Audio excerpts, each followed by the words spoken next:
So we're going to actually finish a little bit of this. We had just finished talking about redox reactions and oxidation numbers. So grab your chapter 5 slides. Let's do these practice problems. I'm going to remind you of a couple things regarding a redox reaction. Let's go up here to this slide.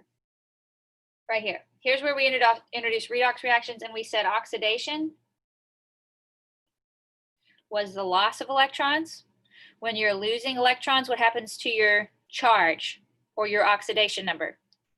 Does it increase or decrease? It increases. Okay, so oxidation is when your oxidation, when you are oxidized, your oxidation number should increase or your charge should increase. If you're reduced, oops, it's an E. If you're reduced, you're gaining electrons. If you're gaining electrons, your charge or your oxidation number will decrease. Okay, so reminder there, oil rig, we introduced that as a way to kind of help us memorize how these processes work. So let's go back down here. I'm going to keep the rules visible. These rules will help you assign oxidation numbers. All right. Remember, this is a value that we give a particular element, and it tells us whether that element is neutral, if we give it an oxidation number of 0, electron rich, okay, or electron poor. And if it's by itself, we give it an oxidation number of 0. If it's in a compound, we would give it the oxidation number it would have if it were an ion. All right. So let's look at this first one. We have Si, that is silicon. And then we have chlorine, and these two are coming together to make silicon chloride, silicon tetrachloride. So this is a combination reaction, and we're just going to go through and assign oxidation numbers first, and then we're going to figure out what is being oxidized, what's being reduced. Okay. So how do we assign oxidation numbers? Let's look at our rule. An atom, I'm going to read the first one right here, number 1. An atom in its elemental state. What does that mean? When it's just by itself. Okay, you're not dealing with a compound, you just have an element written by itself. And when we have that, it says we're going to give it an oxidation number of 0. Okay, that's rule number 1. So if I'm looking at this reaction, here's what I notice on the reactant side is I have 2 elements by themselves. I have silicon right here, so I'm going to give it an oxidation number of 0. I like to just write them in above. And then I have chlorine. Now chlorine is written with this 2. Why? Remember, it's a diatomic molecule, but it's still just chlorine. It's not a compound. You just have 1 element here. So because chlorine is just an element as well, we're going to get an oxidation number of 0 too. Now on the other side, the product side, I have a compound. So let's read the rule about a compound. That's rule number 3. In a compound, an atom usually has the same oxidation number it would have if it were a monatomic ion, for an ion by itself. So I will tell you this, most elements are very straightforward on what oxidation number they would have. The same way they're straightforward in what charge it would carry. But main groups 4 and 5, make a note of that maybe, main groups 4 and 5 are sometimes tricky, okay?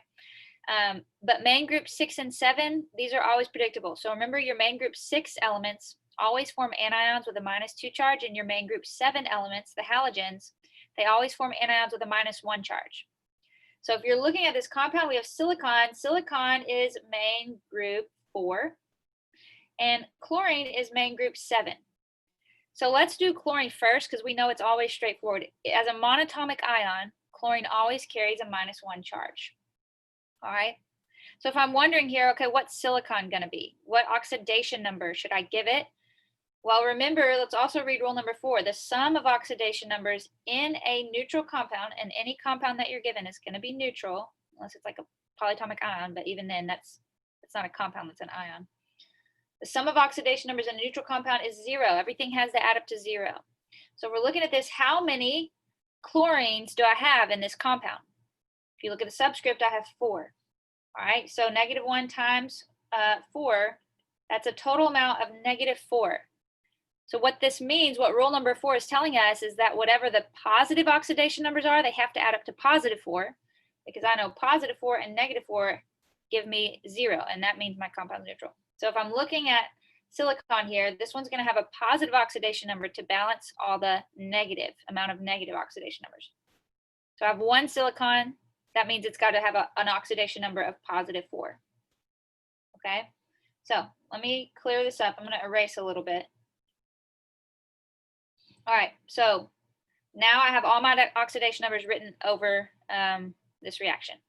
So now here's what I encourage you to do is you write out on the side over here, silicon, we're going to write what it's doing, and chlorine. These are the only two elements involved. So you need to write first, what are the initial oxidation numbers? Initially, silicon is 0, and initially on the reactant side, chlorine is 0. And then I draw a little arrow and say, what did it become? What oxidation number did it have on the product side? Silicon is a +4, chlorine is a -1. This helps me see the changes, what changes are occurring. And when I can easily recognize those, I can easily say what's oxidized and what's reduced. So silicon goes from 0 to +4. So here's the question, was it oxidized or was it reduced? Oxidized. Yes. And if you're wondering, how did we determine that? Go read the definitions of oxidation and reduction again. When your oxidation number increases, you're oxidized. And so vice versa, that means when one element is oxidized, the other one has to be reduced. You can't have two things being oxidized or two things being reduced. They occur tandem together. So that means chlorine, and if you look at the change in oxidation number, it goes from 0 to -1. It's decreasing, so that is reduced. Okay? Questions on how we did that? Okay, let's do one more, and then I'm gonna let you do the third one down here. I'm gonna let you attempt that on your own, but we'll do this next one together. Okay, so we have on the reactant side, we have chlorine by itself again. So that should be an easy, I'm gonna give it an oxidation number of 0. Remember, any element by itself, that's what we do. We give it oxidation number of 0, it's neutral. Then I have a compound, sodium bromide. In a compound, what did our rules say? Number 3, in a compound, you're going to assign oxidation numbers as if they are monatomic ions. So as an ion, what charge would sodium carry? It's main group 1. They always form a cation with a +1 charge. So I'm going to give it an oxidation number of +1. Bromine is main group 7. So just like chlorine, as an ion, it's going to carry a -1 charge. Okay. On the product side, I have bromine by itself. What oxidation number do we give it? Anaya says 0. That's right. Then I have a compound again, this time sodium chloride. So in a compound, you're going to give it oxidation numbers as if they are monatomic ions. So sodium is +1, chlorine is -1. Okay, now that we have all the oxidation numbers assigned, let's write out what changes are occurring. So I've got chlorine, I've got sodium, and I've got bromine. Let's look at initially what they are and then what they become. Chlorine goes from 0 on the reactant side to -1 on the product side. Sodium is +1 on both sides. So there's no change there. So I'm going to go ahead and mark through sodium because it's not being oxidized or reduced. Bromine goes from a -1, becomes 0. So now you need to ask yourself, what is oxidized, what is reduced? Anybody tell me which one's being oxidized? Bromine. Bromine. Good job, you guys. That means chlorine is going from 0 to -1. This one's reduced. Okay. How's the pace here? Are we moving too fast? If you're really struggling with this, go back and visit chapter 3. This is how we did. Chapter 3 was where we determined what charges ions will carry, how to write ionic compounds and understand their charges in a compound. And we're doing a lot of that in chapter 5. So if you're struggling with this, go back and review the rules and the sections on ions and ionic compounds from chapter 3. Okay, good, Caroline. Glad this is helping. All right, this is a poll question. I want you to look at this slide. Look at this problem. This one, I think, honestly, is a touch tricky, but I think you guys can get it. Go ahead and start assigning your oxidation numbers. I'm going to launch the poll. I want you to put your answer in on the poll.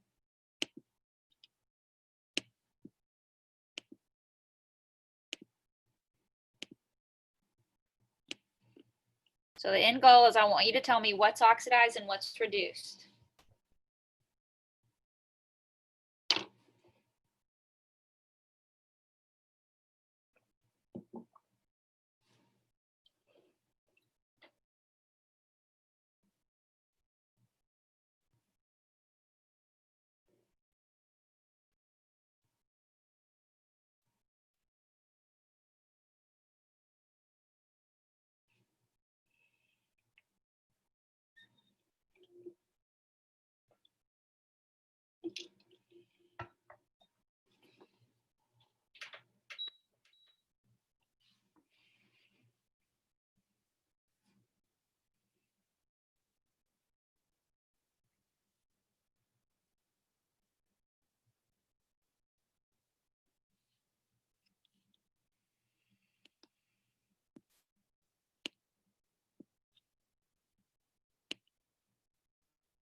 So you should be assigning oxidation numbers to everything. Remember, anything by itself gets an oxidation number of 0. SB, if you probably need a periodic table, is antimony. I believe that is main group 5 down under nitrogen. And so I would assign the oxidation numbers on that last. You need to look at chlorine and how many chlorines you have before you assign the oxidation number of antimony. And then write out how they're changing from reactant side to product side. We've got still 10 more people that have not voted.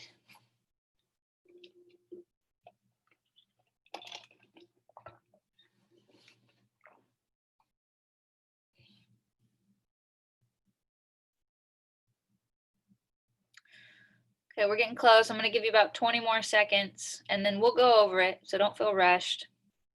We'll go over it.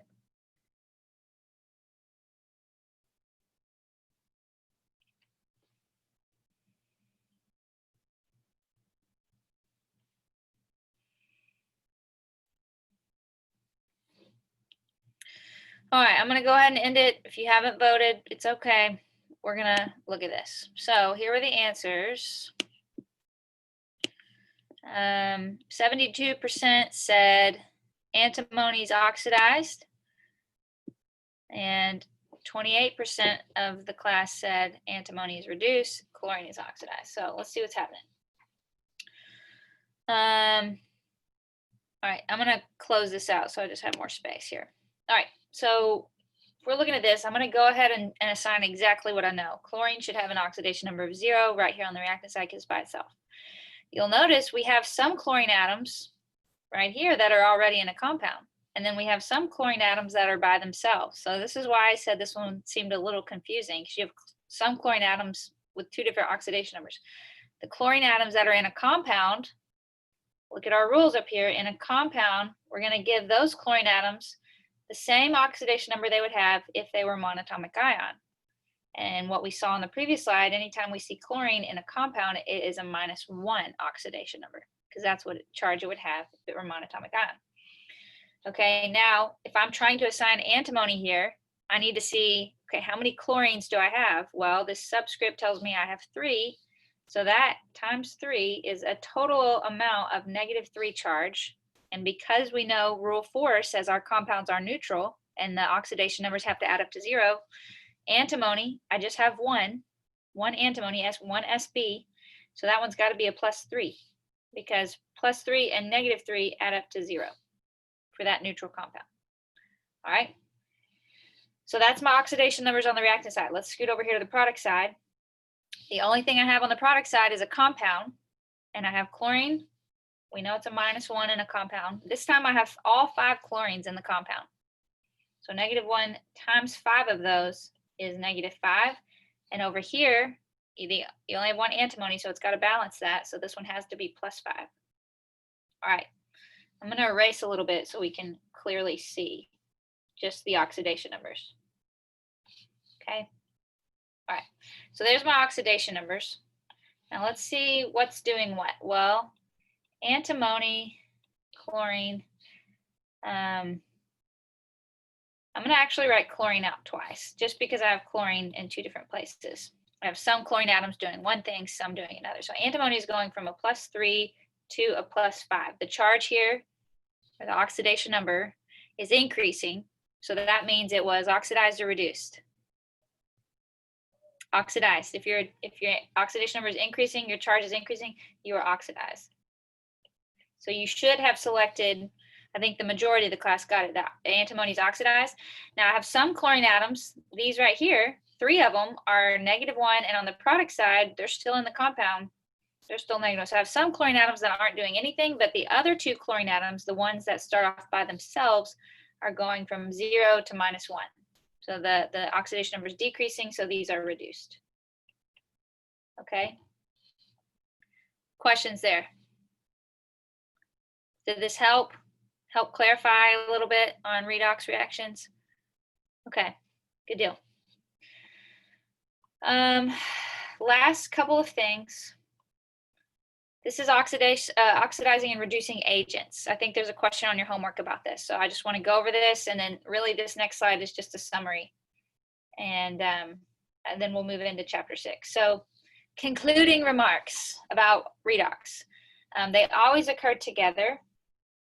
I mentioned this earlier, but what that means is you can never have two elements both being oxidized. You'll always have, if one thing is giving away electrons, something else has to be receiving those. We don't just give electrons away into space, okay? So oxidation and reduction always occur together. One thing will always be oxidized, the other thing, another element will always be reduced. You may have some elements that are not changing. You know, they're +1 on both sides, or they're -1 on both sides. But you will always have one thing being oxidized, one thing being reduced. Okay, and that's just what bullet point number 2 is saying. Okay, down here, bullet point number 3, the substance that is oxidized and gives up an electron, and it's therefore causing something else to be reduced, we call this a reducing agent. Okay, I didn't write the book, I'm just delivering it, so don't hate me for this. This is one of the most confusing points that I teach in chemistry. The thing that is oxidized is called the reducing agent, all right? So it's a little bit backwards, right? But we say that because it is causing something else to be reduced. Whatever is oxidized is causing the other thing to be reduced, so we call it the reducing agent. Vice versa, bullet point number 4, the substance that is reduced, it's the one gaining electrons. It is essentially it's causing the other element to be oxidized. So guess what? We call it the oxidizing agent, the agent of oxidation. I know it seems flipped, okay, it is, but you can use that info to finish your homework.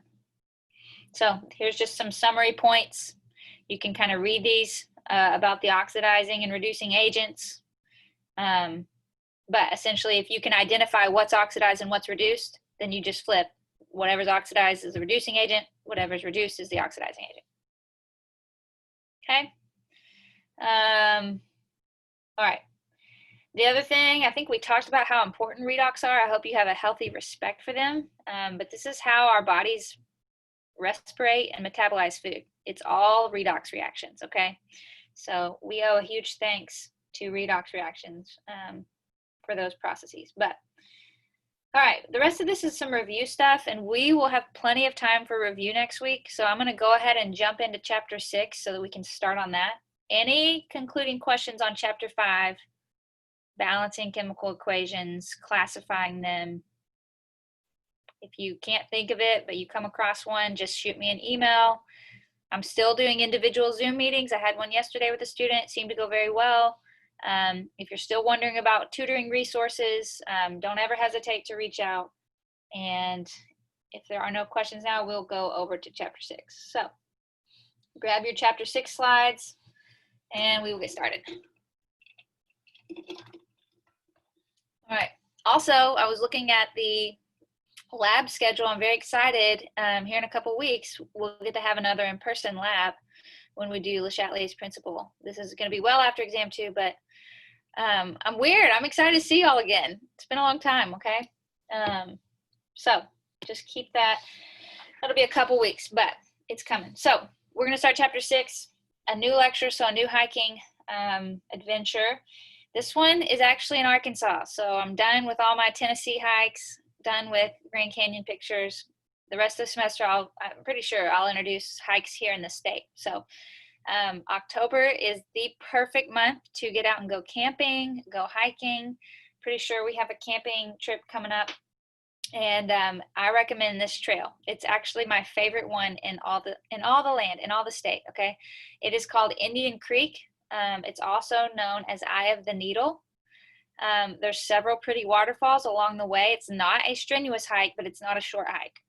So you have to drive probably an hour and a half from Conway to the Ponca area. This is actually, if you'll park at, it's a very, very popular place that people like put in the river, the Buffalo River, or get out. It's called Kyle's Landing. If you will park at Kyle's Landing, the trailhead is right there from the parking lot of Kyle's Landing. Okay, you can camp there. There's really nice restrooms and things, lots of campsites. So you start at Kyle's Landing, you hike for quite a ways, and then you get to this cave. So I'm going to circle this cave or kind of outline it. It's called Arkansas Cave.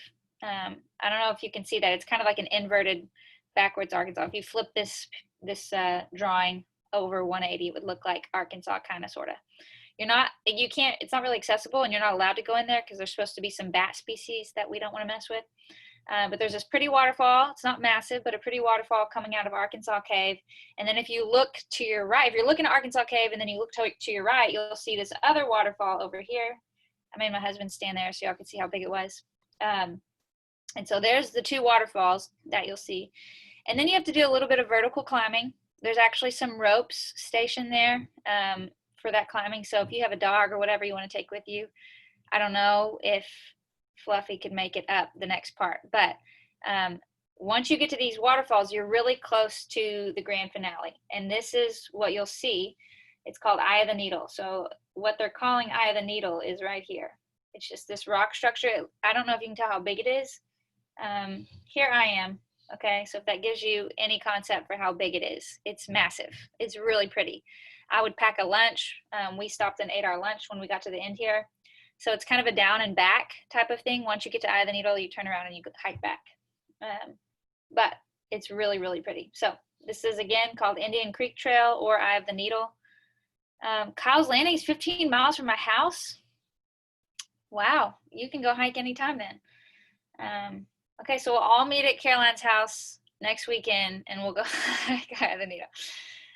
I will say, I think the road has gotten better, but the drive from the road down to Kyle's Landing, if you have a little itty bitty like Fiat car or something that's like low to the ground, don't attempt the drive.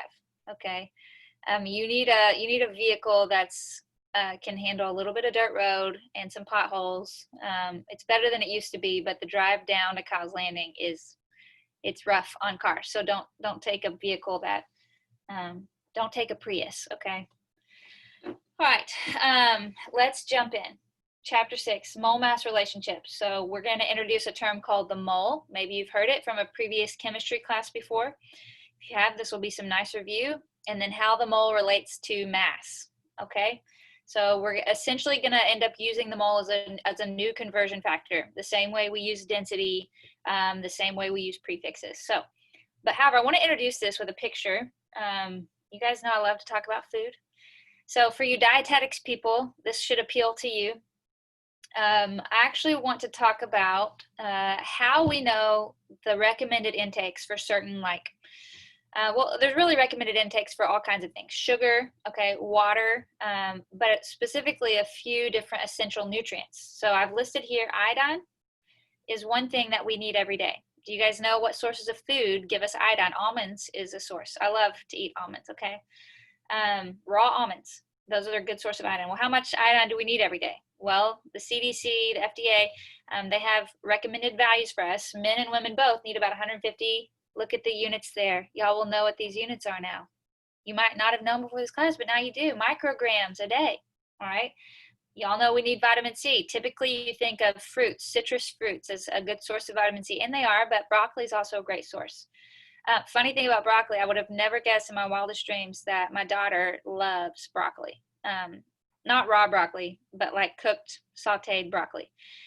She will eat all her broccoli. I have like grilled chicken on her plate, and she'll be like, Mom, more broccoli? And I'm like, yes, all day. You can have as much broccoli as you want.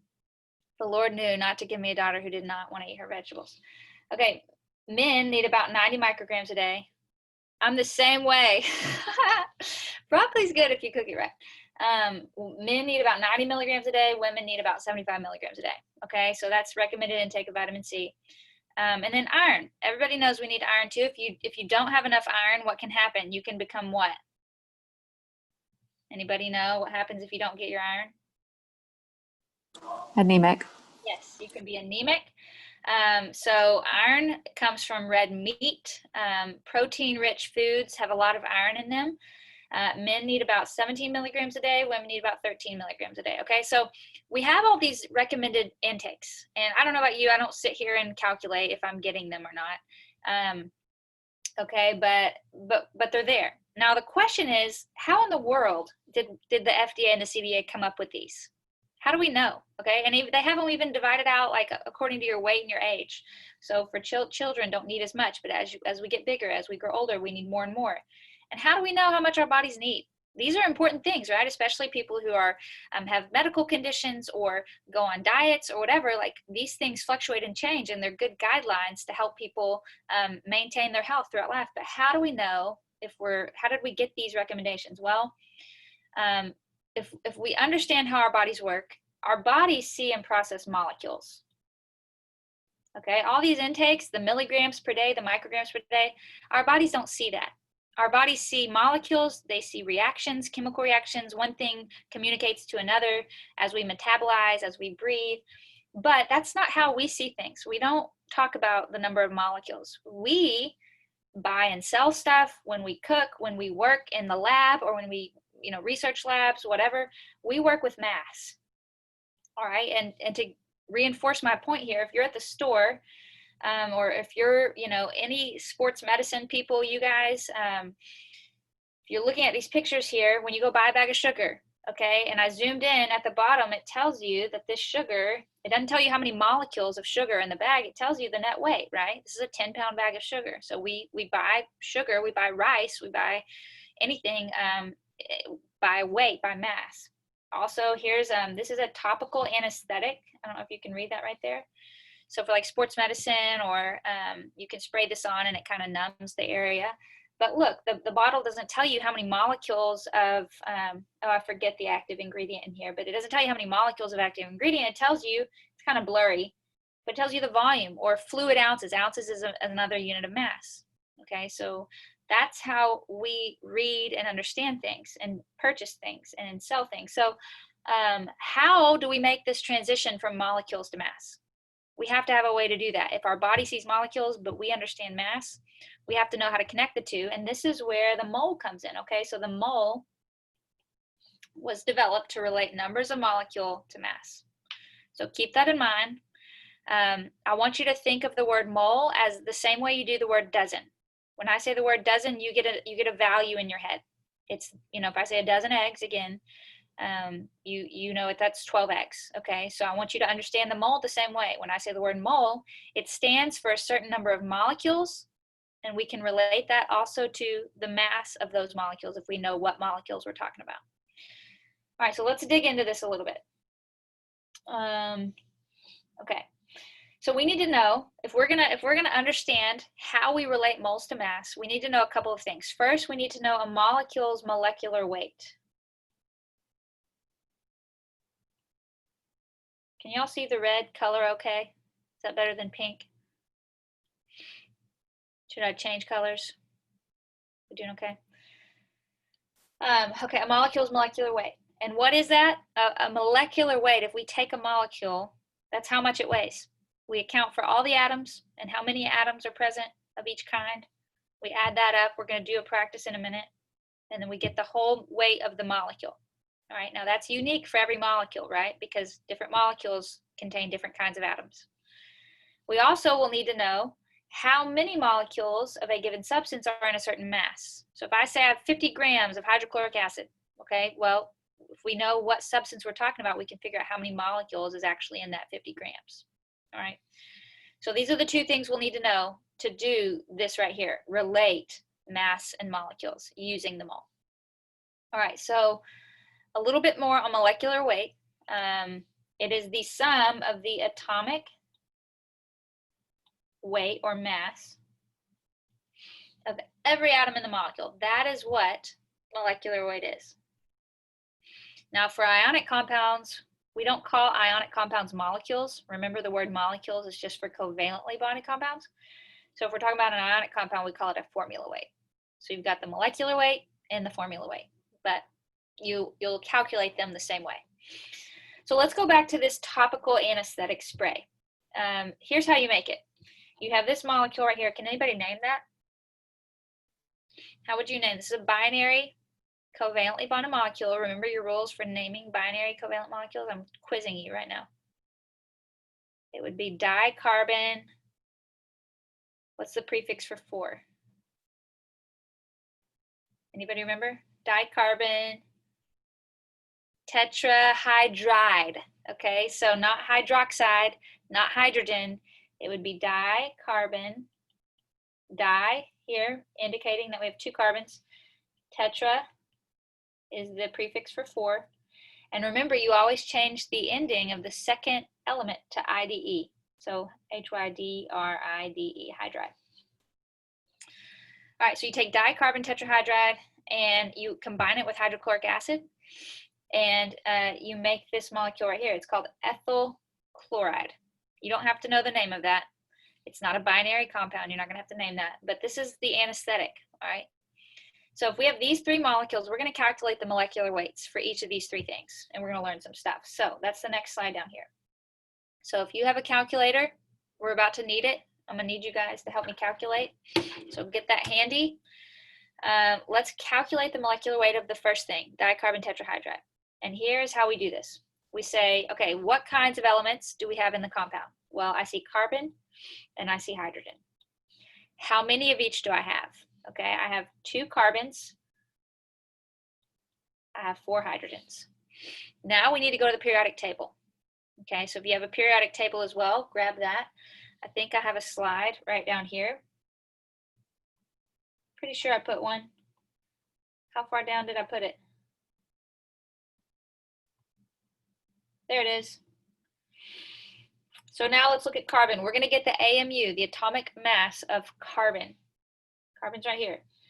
So it's 12.011. Okay, thank you, Jenna. And then someone, I'm going to scroll back up. Someone get it for hydrogen.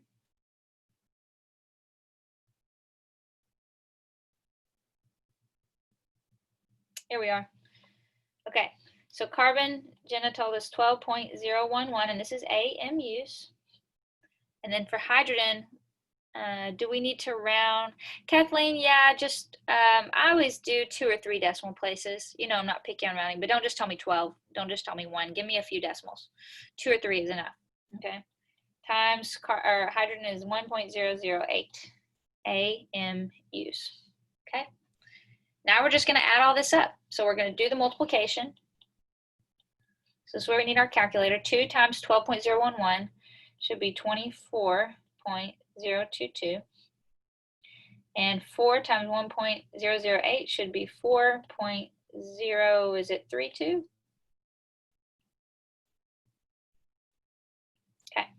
And again, this is AMUs, atomic mass units. And remember, that's a very, very small unit of mass. Then we just add these all up. Okay, so add it all up. You should have like 28.450 AMUs. Okay, so we just calculated the mass in AMUs for 1 molecule of C2H4, all right? This is the molecular weight of, and I'll write it as a subscript, C2H4. Questions on how we just did that? Pretty straightforward. The math is not hard. You just have to make sure you account for everything. Where this can become tricky is when you have polyatomics and you have parentheses. Okay, so for example, if I had you calculate it for like aluminum hydroxide, you would have to remember this 3 is multiplying everything in there by 3. That's where it can become tricky. So just keep that in mind. All right, now let's do it for HCl. We have 1 hydrogen, we have 1 Cl. So we said hydrogen was 1.008. Can anybody tell me what it is for chlorine? We just have 1. It's like 35. I can never remember. It's 34 or 35 point something. 35.453. Thank you, Jenna.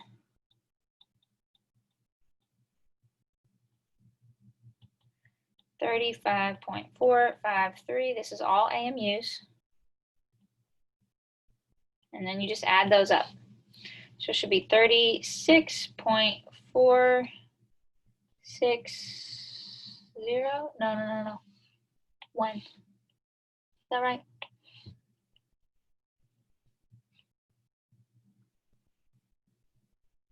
Yeah, I think that's right. Okay. So this is the molecular weight of one molecule of HCl. Now we're going to do it one more time for the ethyl chloride, which was has carbon, hydrogen, and chlorine. We already have all the info from the previous problems. So we have 2 carbons times 12.011. Each carbon atom weighs 12.01 AMUs. Each hydrogen, oh, we don't have 1, we have 5.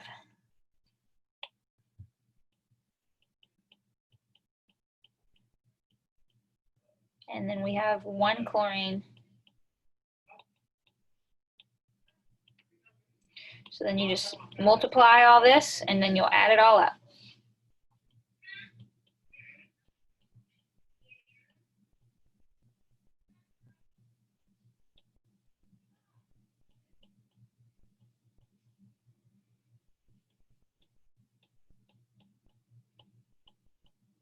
Okay, anybody want to add all that up for us?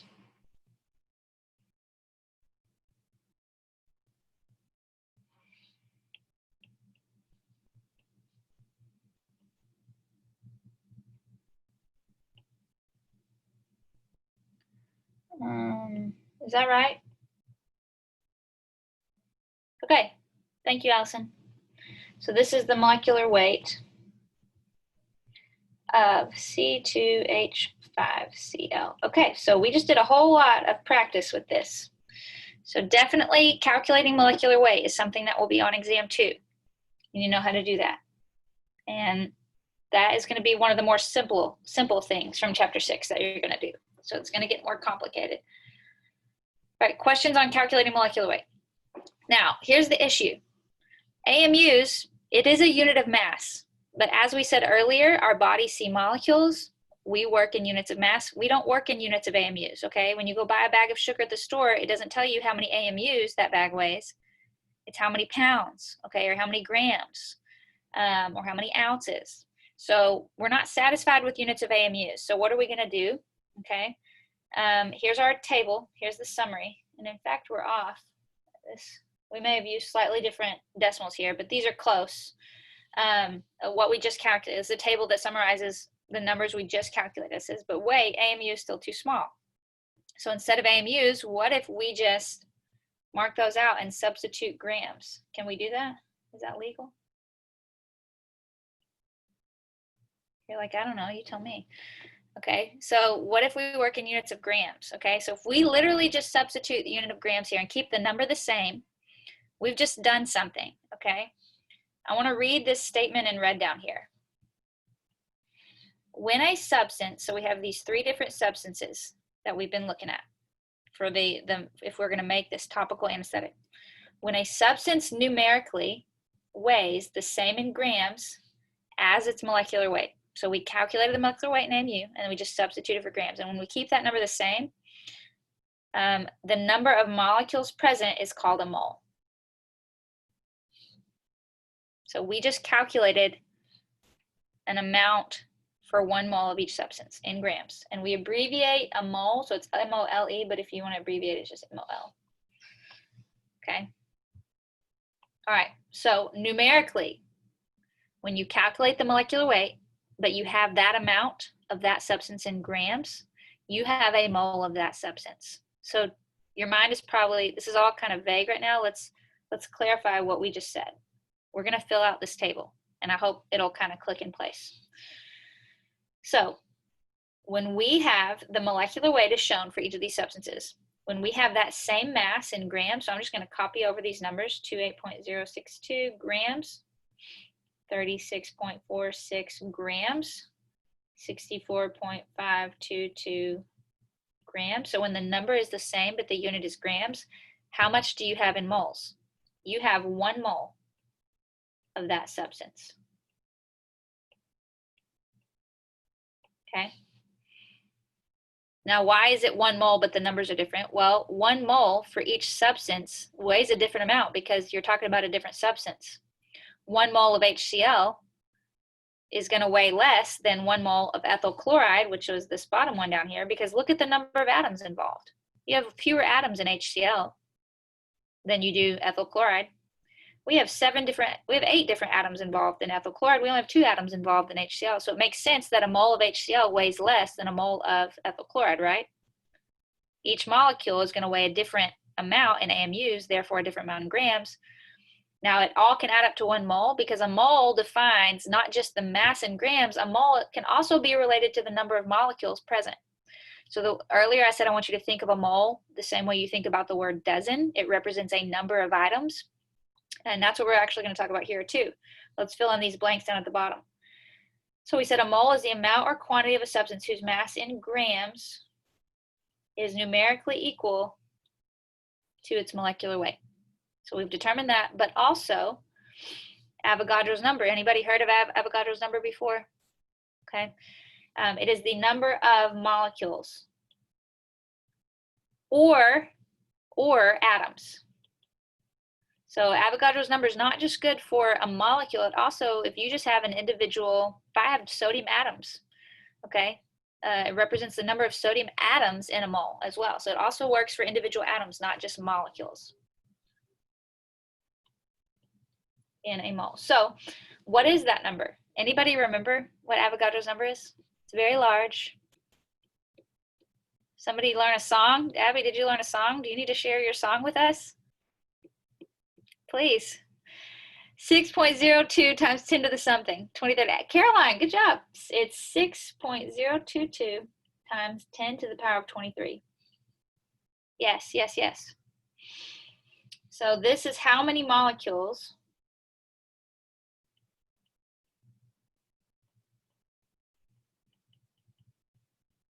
is in a mole, okay? For all these substances. So hopefully this table is a little more comprehensive and it allows you to relate this idea that moles is kind of your middleman. Mole relates to the number of grams of a particular substance, but it also can tell you, it can also be a relationship for how many what the number of molecules or the number of atoms that are present in that amount of grams, okay? So Avogadro is a big number. How big is it? I love this slide. This is a figure from your textbook. It's a very large number. This is all the zeros if we take the time to write them all out. Please don't ever take the time to do that.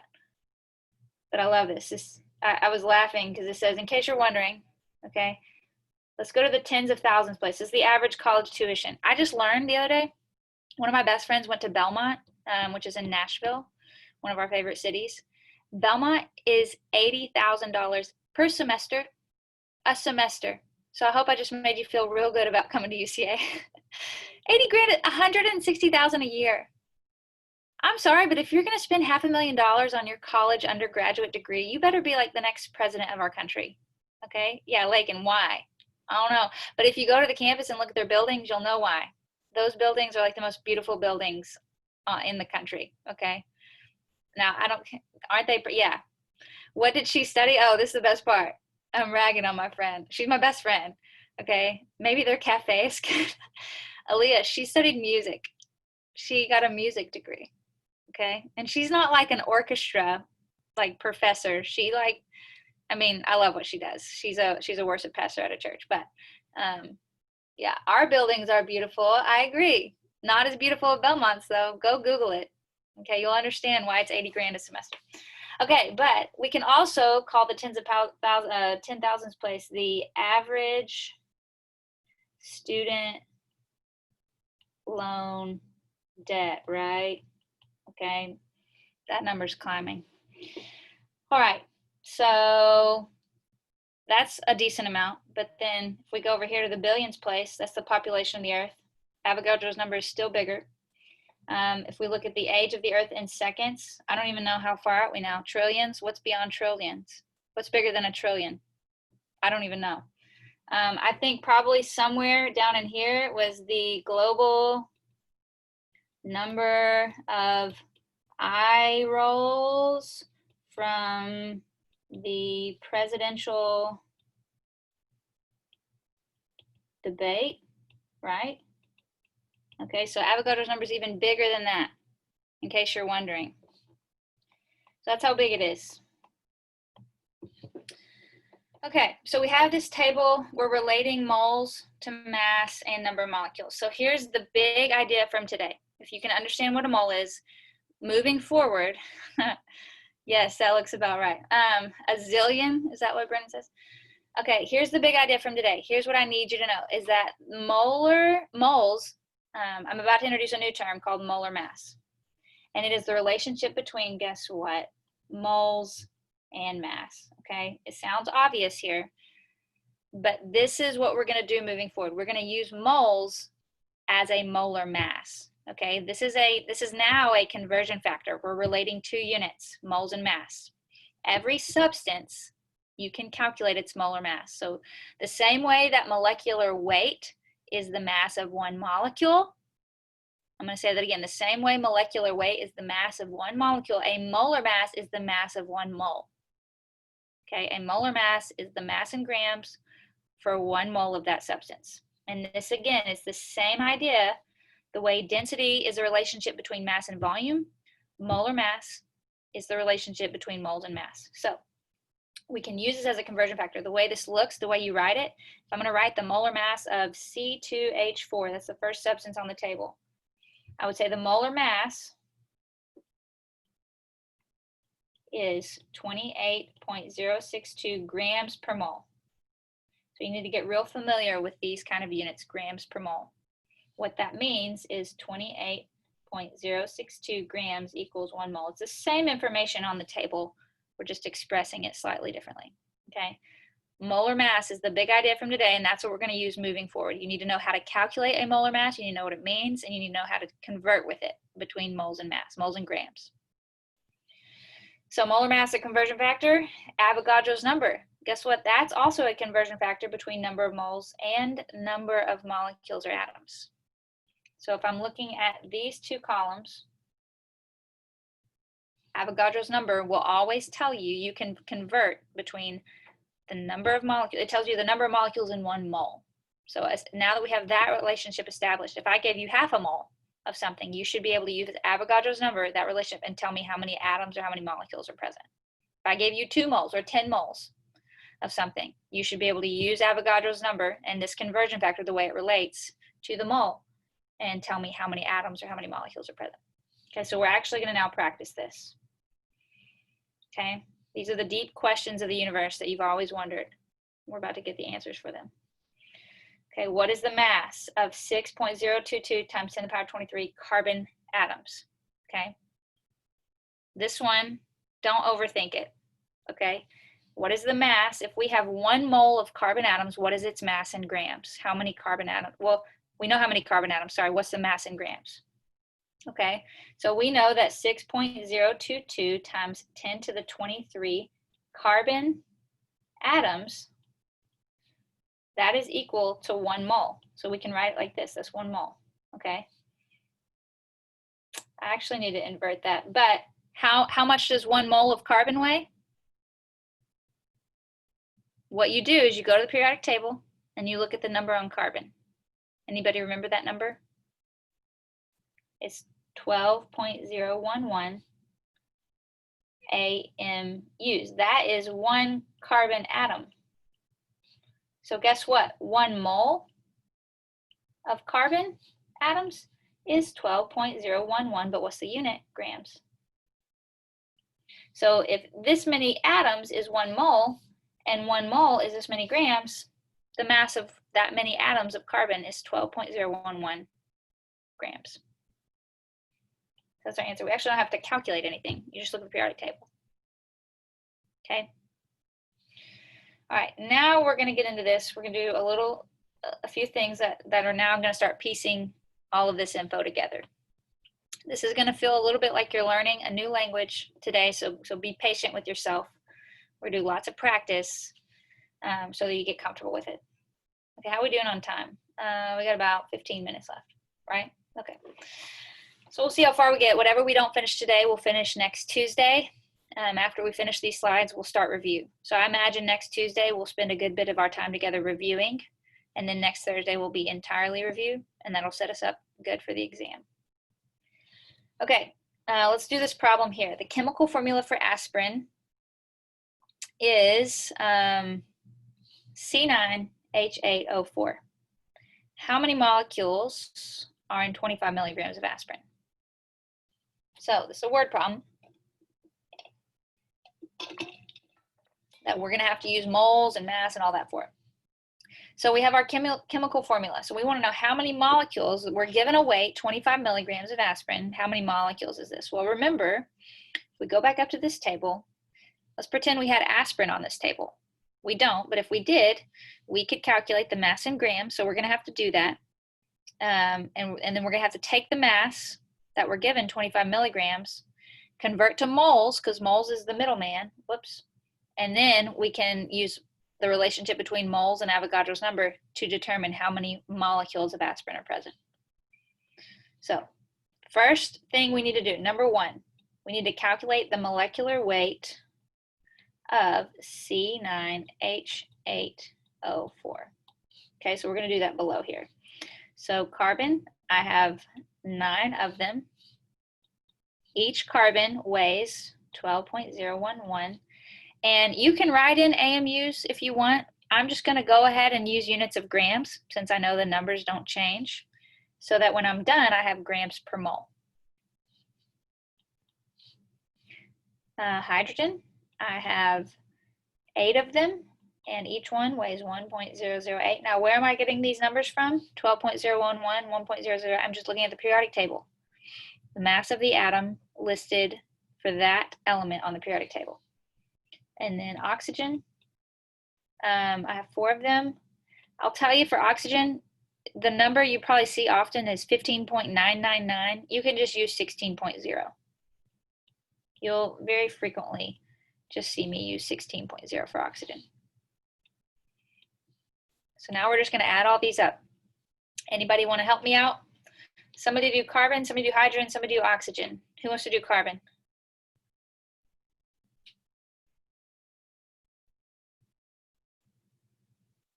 Thank you, Abby. Who wants to do hydrogen for us? Oxygen is 64. Thank you, Tucker. So we just need somebody to do hydrogen. Jenna did hydrogen, 8.064. And anybody have carbon? Oh, Abby got it, 108.099. So now we're just going to add all this up.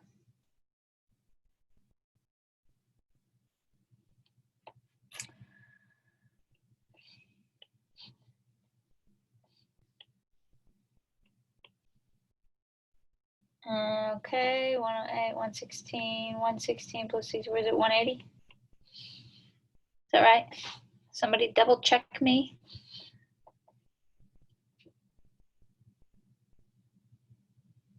Okay, Caitlin got 108.1, okay, 180.163. So this is how many grams. Guess what? We could say this is how many AMUs one molecule of aspirin weighs. But you can also equally then say this is how many grams is in 1 mole of aspirin. Okay, 1 mole of C9H8O4. So we just calculated the molar mass. Okay, this is the molar mass.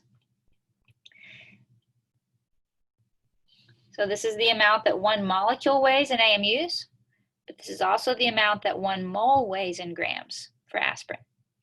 Okay, so now that we have the molar mass, which relates, guess what, grams to moles, what we're going to do is we're going to start with the mass that we're given, 25 milligrams. Our molar mass, though, is in units of grams. The mass we're given is in milligrams. So what are we going to have to do? Convert from milligrams to grams. So we're going to start this problem. Once you get the molar or the molar mass, we are going to start with 25 milligrams of aspirin. And I need to convert from milligrams to grams so that I can use the molar mass. So we know there's 1,000 milligrams in 1 gram. So don't forget your prefixes and how to use them. Okay, so now I have grams of aspirin. Milligrams will cancel. Now I can use the molar mass. Molar mass, we said, right up here in red at the top, Molar mass is a conversion between mass and number of moles. And we have to convert to moles before we can convert to number of molecules. That's what the question is asking for, how many molecules? So if we keep going, now I'm going to plug in my molar mass, 180.163 grams of aspirin for every 1 mole of aspirin. See what I just did there? And one more step, we want to know how many molecules. Right now, if we stopped, our answer would have units of moles. Well, what are we going to use for that? We said Avogadro's number is a conversion factor between moles and number of molecules. So what is Avogadro's number? Avogadro's number is 6.022 times 10 to the 23. And this is number of molecules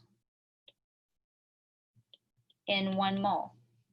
So I'm actually going to take this relationship and I'm going to plug that in next. So I left myself a whole lot of room. But 1 mole, we want to cancel moles, so we're going to write moles on bottom, is 6.022 times 10 to the 23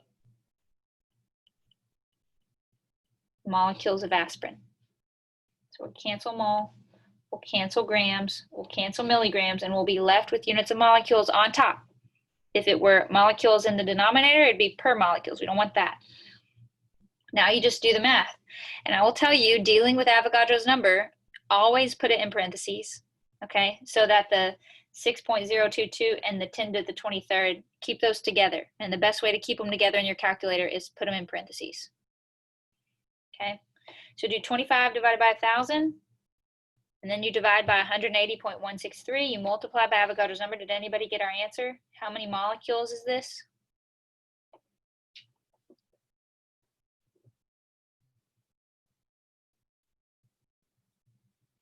It's going to be a large number.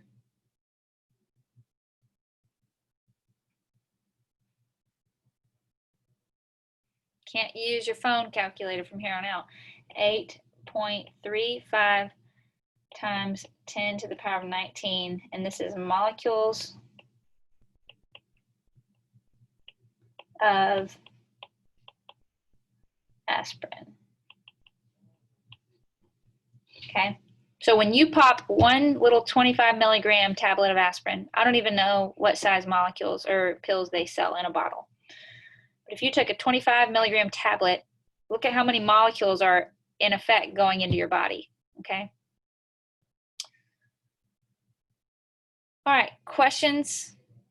So you see how all of a sudden we did a lot of simple math, and now boom, we have a big word problem, and it's lots of steps put together. So these problems can be overwhelming to people, but if you can understand how to calculate a molar mass and Avogadro's number and how those things are conversion factors, you can do these kinds of problems all day long. We got 10 more minutes. I want to do this next problem. A barely visible pencil dot. Everybody take your pencil or your pen right now. Put a dot on your paper. Okay, I want you to look at that dot.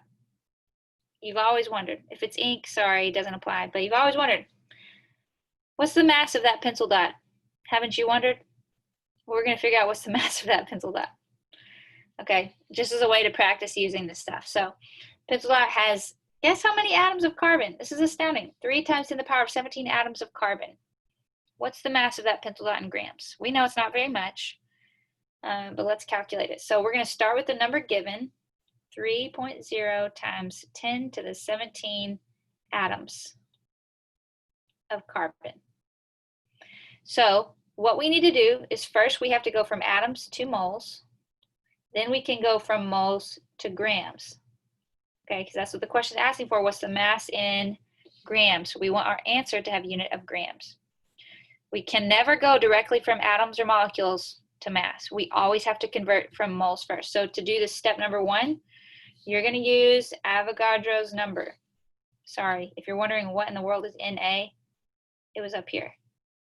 That's how we abbreviate Avogadro's number, NA. I'm going to use Avogadro's number to convert from atoms to moles. Then step 2, we'll use the molar mass of carbon, because remember, molar mass is how we relate moles to mass. So step number 1, 3.0 times 10 to the 17 atoms carbon, we want to cancel atoms of carbon. Well, we know for every 1 mole of carbon that we have Avogadro's number, 6.022 times 10 to the 23rd. And here is where you'll really get into trouble if you do not put this in parentheses. You will end up dividing by 6.022 and you'll end up multiplying by 10 to the power 23. You want to divide by that whole term. Okay, now let's keep going. For every 1 mole of carbon, how many grams is in 1 mole? Well, it's the molar mass of carbon. We can pull that directly off the periodic table. It's 12.011 grams of carbon is in 1 mole. I didn't even have to do any math here. I didn't have to calculate a molar mass because it's only one element. So atoms of carbon cancels, top and bottom, moles of carbon cancel, and then we're left with grams on top. So anybody can calculate this for us? 3 times 10 to the power of 17 divided by Avogadro's number in parentheses times 12.011.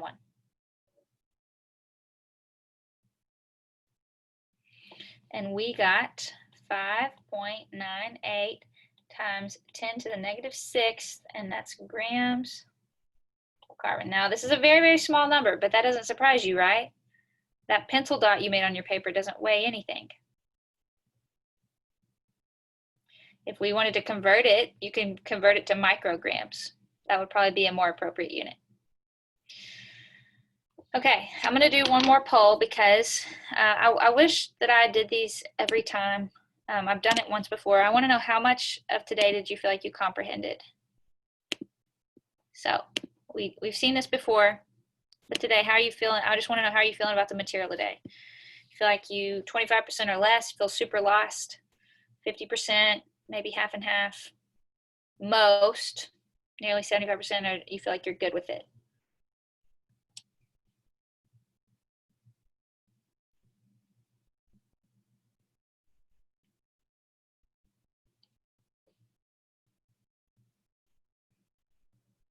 %, voted, almost there. All right, I'm gonna shut it down. So almost there, one more person. Okay, so 31 of the 32 of you said voted, and 65% plus 13%. So that's about 78% said y'all are feeling 75% or more of the material. So if you're in that bottom 20%, okay, 22% said 50% or less of the material. Shoot me an email, set up a Zoom meeting, reach out to some tutoring. Don't sit there with the 50% or less. I want you to comprehend all of this stuff. So we have time. We have a whole week, week and a half before the exam, but please don't wait because this exam, all exams essentially are comprehensive. So if you are still, there's major gaps in your understanding from chapters 1, 2, and 3, those will show up on exam 2. So please reach out to me if you're struggling with this content. Just to show you, there's some more practice problems you can do. We'll actually probably pick up on with these on Tuesday, but go ahead and give them a try on your own. And then there was a kind of another good question down here that was a little more comprehensive. And then we'll finish up with the chapter 6 stuff on Tuesday, and we'll do lots and lots of review for the exam. So other than that, if y'all have any questions, stick around, but that's all I have for today. Y'all enjoy your afternoon.